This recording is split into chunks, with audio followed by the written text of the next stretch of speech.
يا حامل القرآن، قد خصك الرحمن بالفضل والتيجان والروح والريحان.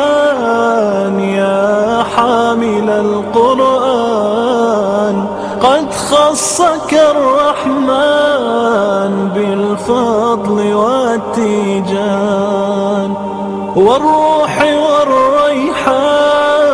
يا دائم الترتيل للذكر والتنزيل، بشراك يوم رحيل ستفوز بالغفران. يا قارئ الآيات في الجمع والخلوات، تزهو بك السماوات وتنتشي الأكوان.